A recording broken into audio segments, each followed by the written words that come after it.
Welcome, curious minds, to the deep dive.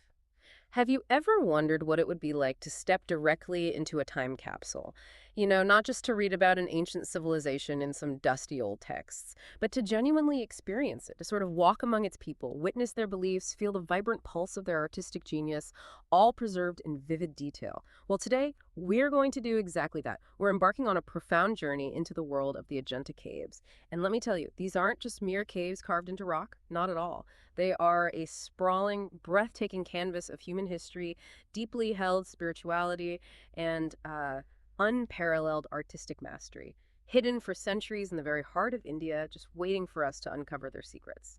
So our mission on this deep dive is to unpack an extensive collection of material we've gathered on the Ajanta Caves. We're really trying to cover everything, from their rich, sort of layered historical context to the intricate details of their artistry, and perhaps most importantly, their profound spiritual significance. We're going to meticulously pull out the most important nuggets of knowledge and insight from this incredible tapestry of sources. We want to make sure you walk away truly well-informed. Absolutely. And this deep dive is about so much more than just, a historical account of ancient ruins. It's really about understanding how art itself, when created with such intention and dedication, can truly transcend the boundaries of time. It embodies deep philosophical ideas, it visually narrates complex spiritual journeys, and ultimately it reveals the very fabric of a society that existed millennia ago. So we won't just be looking at what was created within these magnificent caves, but delving deep into why it matters. Not just in its own historical context, but crucially, its enduring relevance and powerful lessons for us today. It's a remarkable testament to human creativity and expression. It really is. You've hit on something fundamental there, so okay, let's unpack this then. As we journey through these insights, prepare yourself for some genuinely surprising facts, and probably more than a few aha moments. You might think you have a grasp on what ancient art or even cave structures entail, but the depth of this ancient world and the sheer ingenuity displayed at Ajanta, it's truly unlike anything else. You're about to gain a truly well-informed and, I'd say, inspired perspective on one of the world's most significant cultural treasures. Okay, let's begin by setting the physical scene. Try to imagine a truly remote, almost sacred landscape. We're talking about a complex of 30 incredibly unique rock-cut caves. And these aren't just haphazard holes, they are meticulously planned architectural wonders. They are nestled deep within a dramatic horseshoe-shaped ravine, almost like nature's embrace. This valley was painstakingly carved over eons by the Walgora River, which winds its way across the vast Deccan Plateau in the western part of India. It's a setting that speaks of profound quietude, doesn't it? A place chosen for its very remoteness and its stunning natural beauty, designed to integrate seamlessly with its environment. You can almost feel the serenity just picturing it. That remote natural setting was not accidental at all. It was absolutely intentional. And it speaks directly to the profound original purpose of these caves. These were far from random caverns. They were meticulously planned monastic and temple complexes carved directly out of solid rock. For centuries, these hand-carved spaces served as sanctuaries for Buddhist monks. They were places of profound retreat from the bustling world, places for intense meditation, and for dedicated teaching of Buddhist doctrines to disciples and pilgrims. When you really consider the sheer scale and the sustained effort required to carve entire structures, complete with intricate pillars, ceilings, detailed sculptures, all out of solid basalt rock, it truly represents a monumental feat of human will, engineering, and unwavering spiritual devotion. It highlights a society willing to invest enormous resources into spiritual endeavors. Right. And what's particularly fascinating, as you hinted, is that these caves weren't all created in one continuous burst of activity. They span centuries, really reflecting different phases of Buddhist thought, different patrons, different artistic expressions. It's almost like looking at a layered geological formation, isn't it? But instead of geological epochs, you're witnessing distinct historical and philosophical periods etched in stone and vibrant paint. Precisely. The creation of the Ajanta caves actually unfolded in two major distinct construction periods. Each left its own unique artistic and architectural imprint. The earliest phase is known as the Satavahana period. This dates back to roughly the 2nd to 1st century BCE. During this time, the initial caves were painstakingly carved out of the rock. Specifically, these early excavations include caves 9, 10, 12, 13, and 15A. And the artistic style in these earliest caves was notably simpler. There were fewer paintings compared to the later editions. What paintings existed often focused more on architectural elements rather than elaborate narratives. This simplicity reflected the Hinayana branch of early Buddhism, which, in its early phase, often used symbolic representations of the Buddha. So rather than a direct human figure, you would typically see aniconic symbols like footprints, a wheel, or a lotus to represent his presence and teachings. This was a significant period when early Buddhist practices and traditions were truly flourishing and gaining traction across the Deccan region and beyond. Okay, so that's the early phase. Simpler, more symbolic. And here's where it gets really interesting, because then we hit the Vakataka period. Stretching from the 5th to 6th century CE, you said, this wasn't just a continuation, it sounds like a dramatic shift, marking a period of truly intense artistic activity, particularly concentrated during the 5th century CE. It's almost as if the earlier, simpler foundations were laid, and then centuries later there was this incredible burst of creative energy that just transformed the entire complex. What catalyzed this dramatic resurgence in artistic output? What changed? Indeed. The Vakataka period saw a profound shift, and it was largely driven by the rising influence of Mahayana Buddhism. This branch of Buddhism, which emphasized the concept of bodhisattvas, enlightened beings helping others, and the possibility of enlightenment for all. It brought forth a much more elaborate and artistically rich style. This is when the caves truly blossomed with the intricate, expansive murals and detailed sculptures that Ajanta is most famous for today. The transition to Mahayana Buddhism allowed for the direct, anthropomorphic depiction of the Buddha and bodhisattvas in human form. Ah, so depicting them as people. Exactly. And that fundamentally opened up vast new avenues for artistic expression and narrative complexity. This period unequivocally represents the zenith of Buddhist art in India, especially in its rich visual storytelling. It is during this Vakataka phase that we see some of the most detailed, emotionally resonant, and visually stunning paintings anywhere in the ancient world, truly pushing the boundaries of what was possible in rock-cut art. That's a perfect segue, actually, because it makes us ask a fundamental question. What was the purpose of these incredible paintings beyond just, say, decorating a cave or making a space beautiful? They clearly weren't just pretty pictures for the sake of aesthetics. There had to be a deeper why, right? You're absolutely right to ask that. The Ajanta cave paintings are far more than mere decoration. Their primary function was deeply religious and pedagogical. Pedagogical, meaning for teaching. Precisely. Their main purpose was to visually support the spiritual journey of the monks who resided there, as well as the pilgrims and lay visitors who came to learn, worship, and meditate. These murals were essentially illuminated scriptures. They transformed the very walls of the caves into a living, breathing sermon. They visually communicated core Buddhist doctrines, historical narratives, and ethical lessons in a way that was both accessible and deeply immersive. Imagine learning complex philosophical truths not from a scroll, but from vivid scenes unfolding across the rock face right in front of you.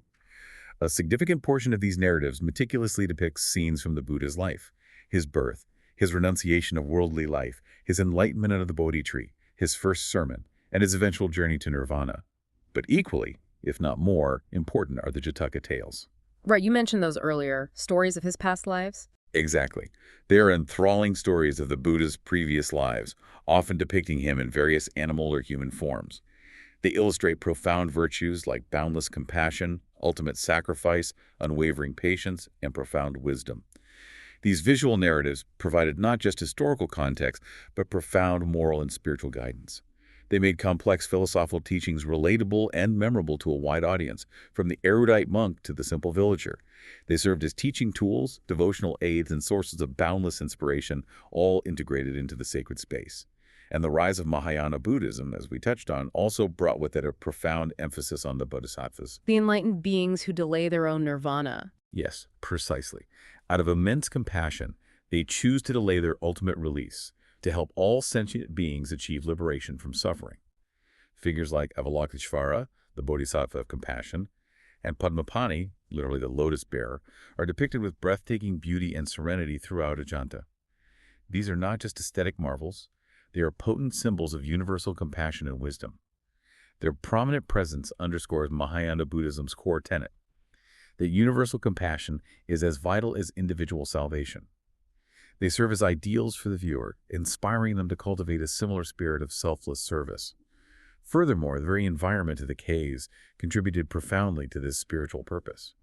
The dark, isolated, inherently serene setting was ideal for deep meditation and spiritual contemplation. The paintings were meticulously placed to enhance this experience, providing a continuous visual narrative that could guide a monk's thoughts during meditation or inspire a devotee to reflect deeply on the path to enlightenment. Imagine sitting in quiet contemplation, the flickering lamplight bringing to life these vast, illuminated stories. They would draw you in, almost effortlessly, making the abstract concepts of Buddhism tangible. That's truly incredible to think of these as interactive spiritual tools. So, okay, beyond the purely religious aspect, what can these paintings tell us about the people who created them, or those who lived alongside them? They must be a fascinating, detailed window into ancient Indian society, giving us insights that texts alone might not, right? They absolutely are. The frescoes at Ajanta are invaluable for the rich cultural and social insights they provide into ancient India. They extend far beyond just the religious sphere. They capture a truly vibrant snapshot of daily life during the Vakataka period. We see detailed depictions of court scenes, for instance, giving us intimate glimpses into the opulence, customs, and hierarchies of royalty. The murals vividly illustrate the elaborate clothing worn by different social strata, the intricate jewelry adorning nobility, various forms of dance, and the types of music that were prevalent during that era. So it's like a visual record of their lives. Yeah, exactly. You can see princes in magnificent attire, princesses adorned with pearls and gold, their attendants meticulously dressed, and even common people going about their daily tasks, all rendered with an astonishing level of intricate detail and naturalism. It's almost like scrolling through an ancient social media feed, showing the entire spectrum of society, from the palace to the marketplace. And those Jataka stories we mentioned earlier, they often ingeniously utilize interactions between animals and humans to convey profound moral lessons and reinforce societal values. Using animals to teach human lessons. Yes. These narratives weren't just for monks within the monastic complex. They were crucial for disseminating Buddhist ethical understandings to the general populace. They taught concepts like generosity, patience, nonviolence, and self-sacrifice through relatable, engaging storytelling that transcended literacy. Think of them as a kind of visual ethics curriculum for society at large, designed to foster a more compassionate and harmonious community. It's clear they have profound meaning and practical social purpose, but purely as works of art. How do these paintings stand up? We're talking about ancient times, so what level of artistic mastery are we really seeing here when we talk about their aesthetic value? As works of pure art, the Ajanta paintings are universally considered among the absolute highest aesthetic achievements of Indian art. Full stop. They represent a veritable pinnacle of artistic expression from that era. The artists demonstrated an incredibly advanced understanding of various artistic elements, far beyond what one might expect from ancient cave paintings. For instance, their use of perspective was remarkable, though it wasn't the linear perspective that later dominated Western Renaissance art. Right, not vanishing points and all that. No. Instead, they employed what's known as conceptual perspective, where more important figures are depicted larger in scale and secondary figures smaller, not necessarily to convey physical distance, but to signify their hierarchical importance within the narrative. It's a system that serves the story's meaning, immediately drawing your eye to the protagonists. Beyond that, their mastery of color usage is breathtakingly sophisticated. They used a palette of vibrant natural pigments with a nuanced understanding of shading. This shading gave figures volume and a sense of three-dimensionality, somewhat akin to the chiaroscuro technique developed much later in Europe, where light and shadow were used to create depth. So they look rounded, not flat. Exactly. And the dynamism of the figures, their graceful poses, the incredible emotional expression captured in their faces and gestures, it's truly exceptional. You see anger, joy, sorrow, serenity, all vividly depicted. A key characteristic and a profound innovation is their brilliant narrative art. The artists were masters of storytelling through images. Multiple scenes, often from the same Jataka tale or from the Buddha's life, are presented sequentially or cleverly interwoven on a single wall. Like a comic book panel spread across a wall. That's a great analogy. It creates a fluid, continuous narrative structure that remarkably anticipates modern sequential art forms. Your eye is skillfully guided through the unfolding story, allowing for a deep, immersive experience. It's an ancient form of visual communication that remains remarkably effective even today. And when we talk about technique, Ajanta also provides some of the earliest and finest examples of a specific fresco technique, often referred to as fresco secco, or dry fresco. Dry fresco, okay. Yeah. How is that different? Well, it involved applying paint to a dry plaster surface, which stands in contrast to the European fresco buono, where paint is applied to wet plaster, chemically bonding with it as it dries. At Ajanta, the preparation of the walls themselves was incredibly meticulous. They were first plastered with a rough layer of mud mixed with straw, followed by a finer, smooth coat of lime plaster. Only after this plaster was completely dry and cured was the painting begun. The pigments themselves were sourced directly from nature, vibrant reds from hematite, brilliant blues from lapis lazuli. Lapis lazuli, isn't that expensive and rare? Had to be imported. Absolutely, sometimes from distant regions like Afghanistan, which really highlights the extensive trade networks of the time, and rich greens from malachite. These powdered pigments were then mixed with plant-based adhesives to bind them securely to the wall. It's an intriguing thought, and one debated among art historians, that this sophisticated technique, developed so early in India, might even have inspired later European Renaissance frescoes, highlighting the deep, often overlooked interconnectedness of ancient artistic traditions across continents and cultures. That's a truly mind-blowing connection. The idea that this ancient Indian technique might have flowed all the way to Europe is fascinating. So connecting all these threads, the art, the religion, the society, what does the Ajanta complex as a whole mean for us today? Why should these ancient cave paintings matter to a modern audience, thousands of miles and centuries away from their creation? Well, first off, the Ajanta caves stand as a UNESCO World Heritage Site. They were inscribed back in 1983. And this designation recognizes them not merely as an Indian treasure, but as an undeniable global artistic and historical jewel. Their significance transcends national borders because the themes they explore are profoundly universal.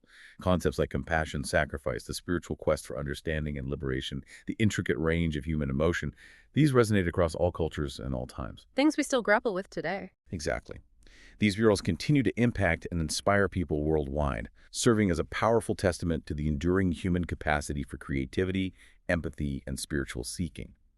They remind us that the fundamental human experience, our desires, our struggles, our hopes, are remarkably consistent, even across millennia, and that makes this ancient art deeply relevant to contemporary life. It's clear that these caves are masterpieces of art and engineering, but nothing of this scale is created in a vacuum, right?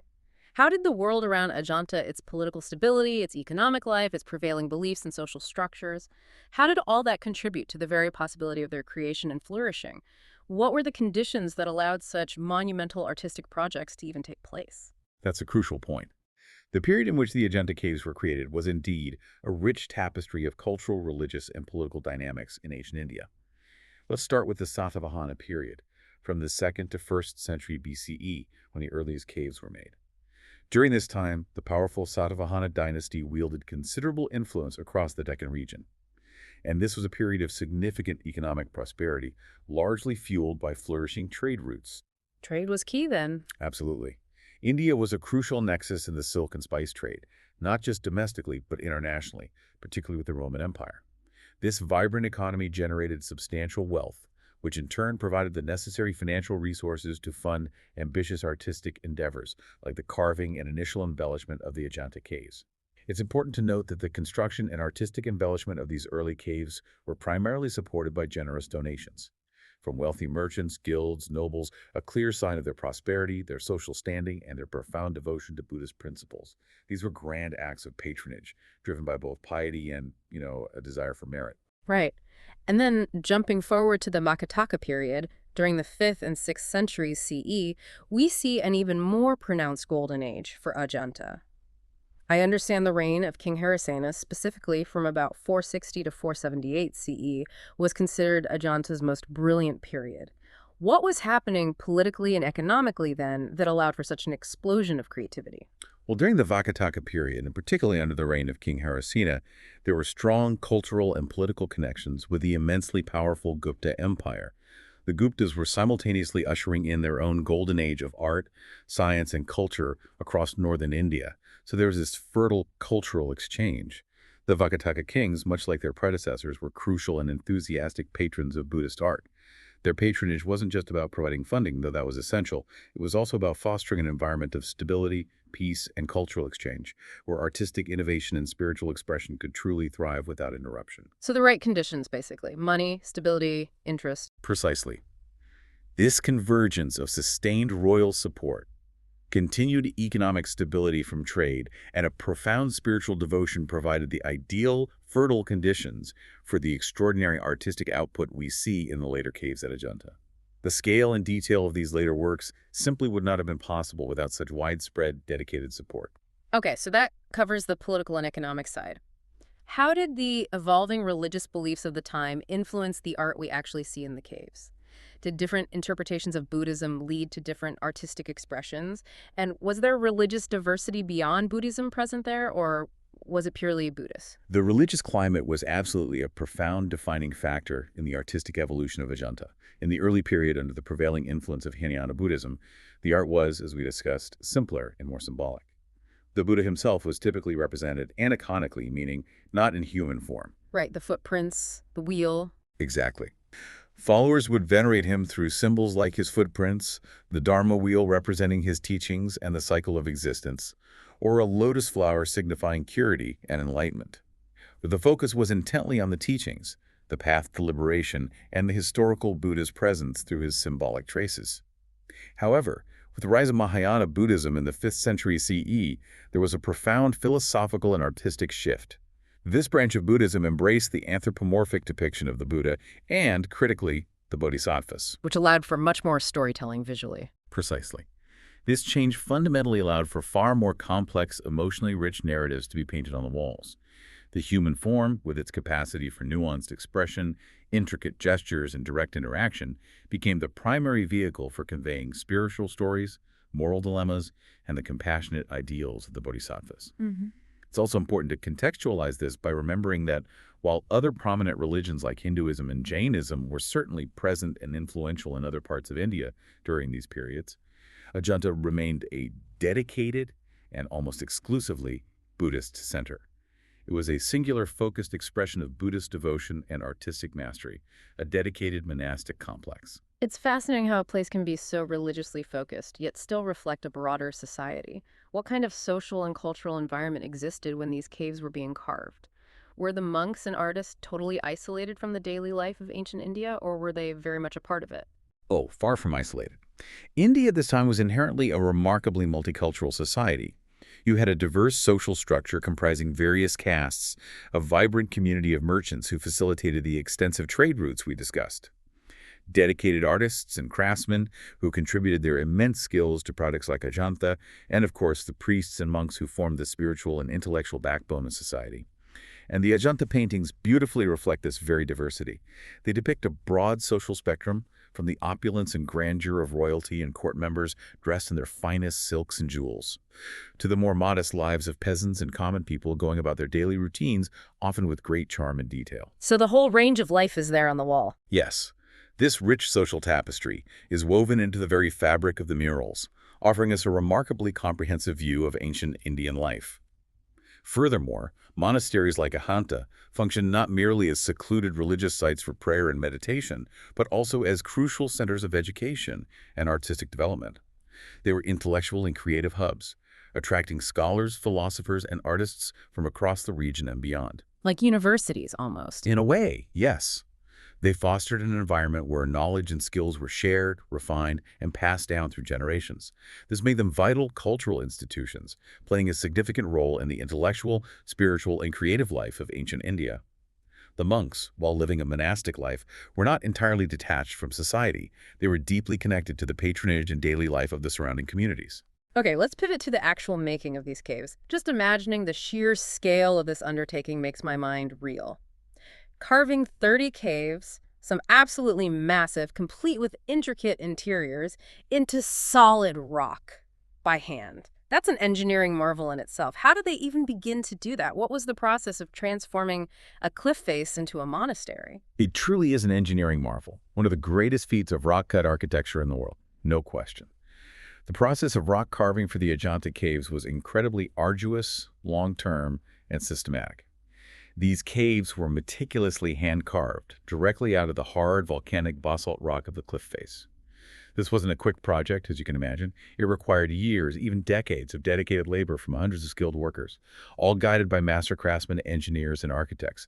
They essentially excavated entire structures from the cliff face, typically starting from the top and working their way down. Top down. Interesting. Yes, that was often the method. Shaping the raw rock into monumental halls, intricate pillars, multi-story facades, and individual monastic cells.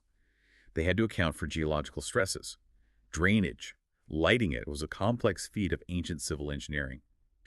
When we talk about the different caves, it's also important to differentiate between the two main types, each serving a distinct purpose within the monastic complex.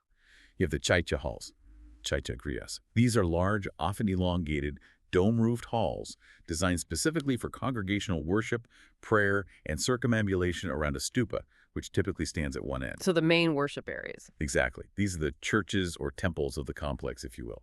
Then there are the viharas. These are the monastic cells or residential quarters. Essentially, dormitories, refectories, and common areas where the monks would live, study, and carry out their daily routines.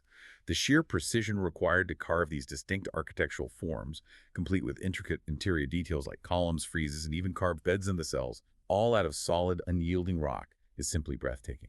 Okay, so they carved these incredible spaces. Then how did they manage to create such vibrant, lasting art on these often dark, potentially damp cave walls? The colors are still so striking today, despite being so ancient. What was the secret to their artistic longevity? The technique they used was, as we mentioned earlier, a form of fresco secco, or dry fresco, which is quite distinct from the fresco buono technique used often in European Renaissance art. At Ajanta, the walls first underwent extensive preparation to create a smooth, suitable surface for painting. This involved applying a rough foundational layer of clay or mud mixed with straw and other fibrous materials, which adhered well to the uneven rock. Over this, a finer, smooth coat of lime plaster was applied. Critically, only after this plaster was completely dry and cured would the artists then begin applying their pigments. So the paint sits on the dry plaster, not in it. Exactly. The paints themselves were made from natural pigments, meticulously sourced from the earth and minerals, showcasing an incredible understanding of available resources. We see vibrant reds from hematite, brilliant blues from lapis lazuli, often imported, as we discussed, rich greens from malachite, yellow ochre, and lampblack for outlines. These powdered pigments were then mixed with plant-based adhesives like gum or possibly animal glue to bind them firmly to the dry plaster surface. Now, the inherent darkness, stable temperature, and relatively low humidity of the cave environment initially played a crucial role in preserving the vibrancy and integrity of these colors for centuries. Like a natural museum vault. Kind of, yes. However, over time, environmental factors like fluctuating humidity, natural moisture seepage, and even early, often misguided human interventions have unfortunately caused some damage to these priceless murals, making modern preservation efforts all the more critical and complex. So it wasn't just a single artistic genius working alone on these vast canvases, then. This sounds like a massive, coordinated project, almost like an ancient production house for art. That's right. It was very much a team effort, a highly organized artistic workshop. The creation of these extensive paintings was typically orchestrated by a lead or master painter. This master, often a figure of considerable spiritual and artistic authority, would be responsible for drawing the main composition, essentially laying out the entire narrative, the key figures, the major architectural elements on the prepared wall. Think of them as the chief illustrator and director. Got it. The lead artist sets the vision. Exactly. Then a large team of highly skilled assistants and apprentices would work under their direction, meticulously filling in the details, applying the vast array of colors, and completing the intricate designs and patterns that make these murals so rich and detailed. This collaborative approach wasn't just efficient. It allowed for the vast scale and maintained a consistent artistic and philosophical vision across the numerous cave complexes, despite the sheer volume of work. It speaks to an incredible level of organization, discipline, and shared purpose among the artistic community of the time. And the narrative focus was paramount in their artistic process. As we've discussed, compositions were primarily designed to tell stories, particularly the Jataka tales. These were central to Buddhist ethics and teaching. You'll often find multiple scenes from a single story ingeniously woven together or presented sequentially on a single expansive wall, creating a continuous flow that guides the viewer's eye through the unfolding drama. That sequential art idea again, it's fascinating. It really is. This storytelling approach is remarkably sophisticated and, as you noted, has that striking parallel to modern comics or graphic novels, drawing the viewer deeply into the unfolding drama. Moreover, the artist paid meticulous attention to designing the figure's movements, gestures, and incredibly nuanced facial expressions, all masterfully crafted to convey profound emotional depth and bring the stories vividly to life, making them relatable and impactful. So when we zoom out, how does Ajanta fit into the broader narrative of Buddhist art in India and even beyond? Was it a unique, isolated phenomenon, or was it part of a developing visual language that shaped future art? Ajanta was absolutely central to the developing visual language of Buddhist art in India and, indeed, beyond. It wasn't an isolated phenomenon at all. Rather, it played a pivotal role in establishing the aesthetic principles, iconographies, and narrative conventions that would influence Buddhist art for centuries to come across Asia. The art here profoundly embodies the core principles of Buddhist philosophy through its visual form. The Buddha and Bodhisattvas, for instance, are consistently depicted in idealized human forms. These are not merely portraits. They are carefully constructed representations designed to convey spiritual perfection, serenity, inner calm, and enlightenment. A prime example, one that truly encapsulates the Mahayana ideal of universal compassion, is the exquisite Padmapani Bodhisattva in Cave 1. The one holding the lotus. That's the one. Gracefully holding a lotus, emanating a calm, deeply compassionate expression that seems to transcend time. It's an iconic image that really sets a standard for spiritual depiction. It's a timeless masterpiece of Indian art.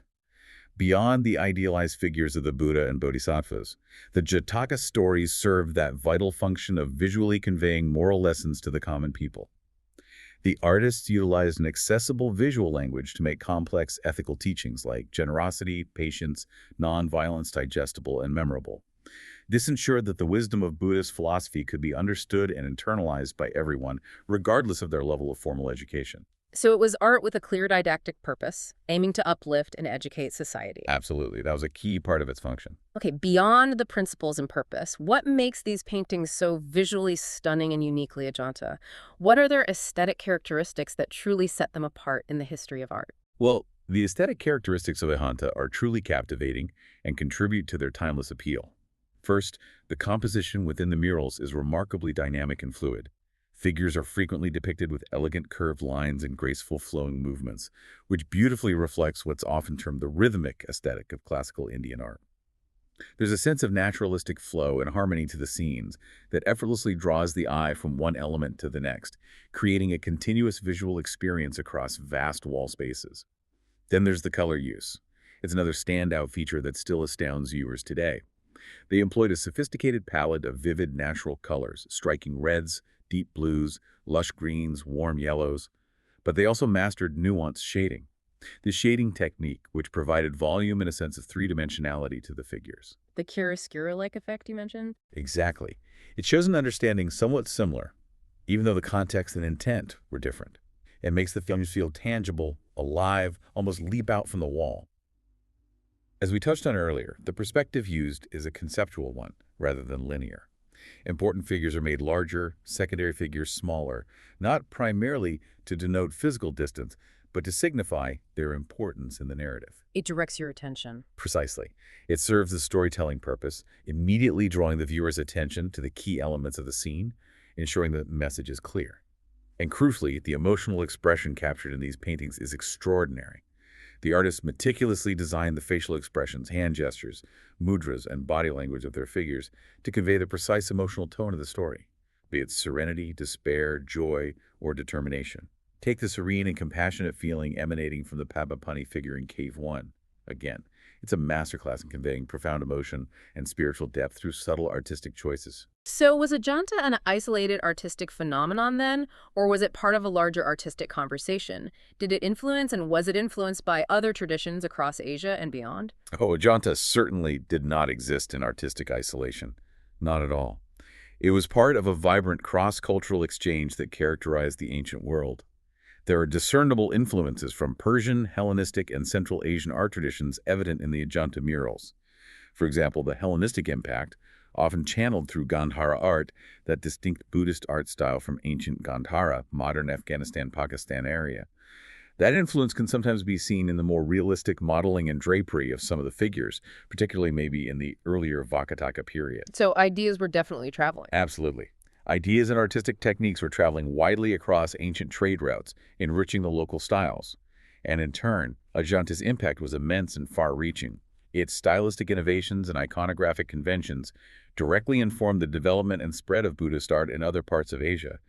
Its influence can be clearly traced as Buddhist art traditions blossomed in China. Wow, all the way to China. Yes, and then subsequently to Korea and Japan, and throughout Southeast Asia, including countries like Thailand, Cambodia, and Indonesia. This demonstrates Ajanta's far-reaching and enduring legacy, cementing its place as a pivotal cultural beacon and a wellspring of artistic inspiration in global art history. It wasn't just a recipient of influences, but a powerful emitter of them, shaping the visual language of an entire continent's spiritual art. Okay, this is great context. Now let's dive into some specifics.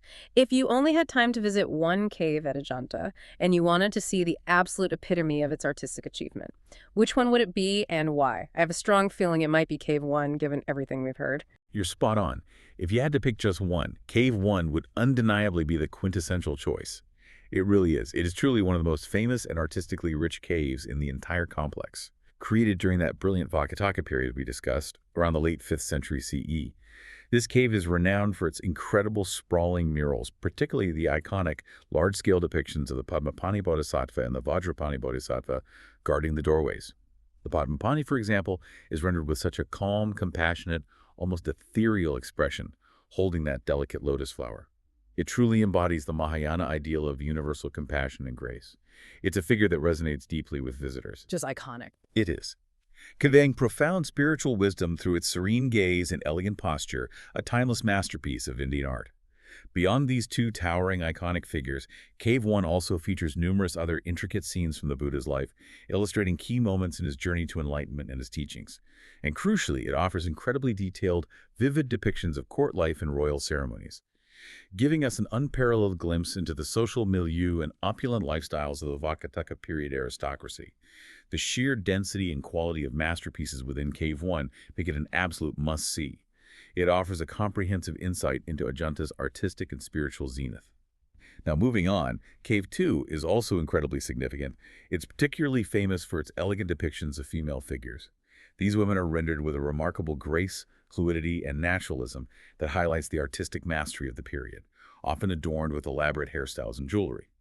This cave also features the spiritually evocative 1,000 Buddhas seen on its ceiling. 1,000 Buddhas, wow. Yes, where repeating Buddha figures in various mudras, those symbolic hand gestures, create an almost meditative, transcendental atmosphere.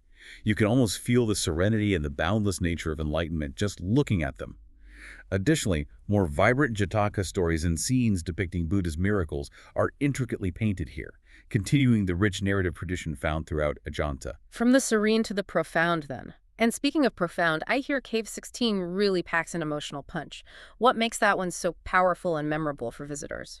Cave 16 indeed holds a particularly moving and emotionally intense masterpiece, the Dying Princess scene. This mural is exceptionally poignant. It depicts the dramatic moment of a prince's wife's death, surrounded by her grieving family in attendance. What makes it so powerful is the incredible skill with which the artists conveyed profound sorrow and grief. The facial expressions of the surrounding figures, their downcast eyes, furrowed brows, anguished looks combined with their somber body language and collapsed poses. They communicate a deep, palpable sense of loss and tragedy. You can really feel it just from the description. It's a testament to the artist's extraordinary ability to capture complex human emotion and translate it into a timeless visual narrative, drawing the viewer into the raw feeling of the moment.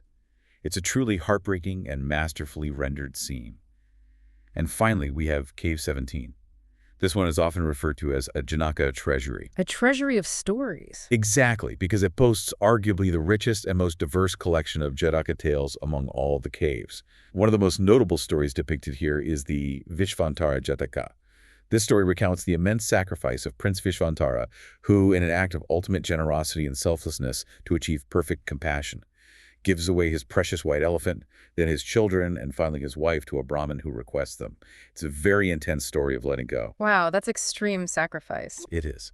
And the cave is filled with detailed, multi-panel scenes from this lengthy narrative, rendered with an astonishing vibrancy of colors and complex compositions that draw the viewer deeply into the moral and spiritual lessons being conveyed. It's an overwhelming visual feast of storytelling, offering a comprehensive curriculum of Buddhist ethics through engaging narrative. It's truly difficult to imagine these incredible caves, filled with such vibrant art and profound stories being lost to time. But they were for centuries. How did something so magnificent just disappear from human knowledge? And how were they eventually found again? It sounds like something out of an adventure story. It really is a remarkable story of both abandonment and dramatic rediscovery, almost a tale of two eras.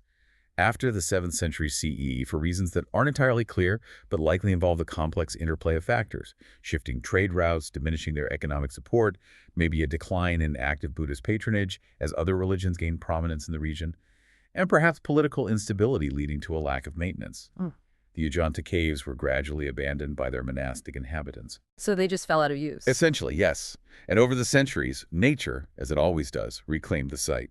The dense surrounding forest overgrew the cave entrances, effectively swallowing them whole, and they vanished from collective memory. Became just another part of the Deccan landscape, known only perhaps to a few local tribes or wandering ascetics. It wasn't until 1819 that they were dramatically rediscovered, almost by accident, by a British cavalry officer named John Smith. He was part of the Madras Presidency, out on a tiger hunting expedition in the remote Deccan wilderness. A tiger hunt led to rediscovering Asha. That's incredible. It is. As the story goes, while chasing a tiger, he spotted the arched entrance of one of the Chaitya halls from across the Wagaur River Gorge. Can you imagine that moment? He must have initially thought it was just a natural rock formation. But as he looked closer, the distinct architectural features would have slowly dawned on him. He then famously scratched his name and the date, John Smith, 28 April 1819, on a pillar in Cave 10, a small act that marked the beginning of Ajanta's re-entry into recorded history. Wow. Just scratched his name. Yes. Now, this chance discovery, while incredibly exciting, also brought its own set of challenges. The initial exposure to the elements after centuries of protection, the sudden influx of curious visitors, and early, often incorrect, restoration attempts unfortunately caused significant damage to some of the precious paintings. Environmental factors like fluctuating humidity and temperature within the caves also contributed to their deterioration over time. The preservation journey for Ajanta has been as long and complex as its creation itself. That's an incredible origin story for its modern rediscovery, and it sounds like preservation is a huge ongoing effort. But beyond preservation, how does Ajanta continue to inspire today? Is its influence still felt in the art world or in broader culture thousands of years later? Absolutely. Ajanta's influence stretches far beyond its physical location and historical period. It continues to be a profound source of inspiration. It has profoundly impacted modern Indian artists. Figures like the celebrated Nandalal Bose drew direct inspiration from its murals, integrating classical Indian aesthetic principles and narrative techniques into contemporary art forms. Its artistic techniques, unique style, and profound narrative approaches continue to be a subject of intense study and admiration for global art historians and scholars. They recognize its pivotal role in the history of art and human expression. Its influence is taught in art schools and universities worldwide. So it's still very relevant academically and artistically. Very much so. Furthermore, to ensure its legacy reaches an even wider audience, high-quality reproductions, photographic archives, and even digital recreations of the Ajanta paintings are frequently displayed in museums and galleries across the globe. This global exposure allows countless individuals to experience the beauty, depth, and spiritual power of this ancient art, fostering a deeper appreciation for India's rich cultural heritage and the universal messages contained within these masterpieces. Ajanta is not static history. It's a living source of inspiration, a reminder of the enduring power of art to communicate across vast spans of time and culture. Hashtag tag tag outro outro. Wow. What an incredible journey we've taken today, from the sheer physical effort of carving these monumental caves out of solid rock to understanding the intricate spiritual and cultural layers embedded in every single brushstroke. Ajanta is so much more than just a collection of ancient art. It's a complete living world, painstakingly preserved in stone and paint, waiting for us to engage with it. It truly is. Ajanta represents a remarkable synthesis, a perfect confluence of profound Buddhist philosophy, the vibrant, complex society of Gupta-era India, and universal human values that transcend any specific time or place. What we've seen today speaks to a technical mastery that truly pushed the boundaries of ancient art, an aesthetic richness that captivates the eye, and a spiritual depth that continues to move the soul. The political stability, the economic prosperity, the evolving religious climate, the complex social conditions of its era, they were all absolutely instrumental in allowing these extraordinary works to come into being. It's a testament to what humanity can achieve when all these forces align in pursuit of a common vision. It really is quite something. As we wrap up this deep dive, what stands out to you most about these caves? Perhaps it's how ancient art, created in a remote corner of the world millennia ago, can still speak so clearly and powerfully to modern audiences, illuminating timeless truths. Or maybe how a seemingly simple cave can hold such profound universal truths about compassion, sacrifice, and the human quest for meaning and connection. And this raises an important question, I think, for all of us. In a world inundated with fleeting images and constant visual noise, what can these ancient rock-cut paintings teach us about the enduring power of deliberate, meaningful visual storytelling? What can they teach us about our own ongoing quest for meaning, for connection, and for understanding the deeper currents of human experience that bind us across millennia? Perhaps they invite us to consider what other hidden historical treasures might exist, waiting for us to uncover their stories and reveal their timeless lessons for our own lives.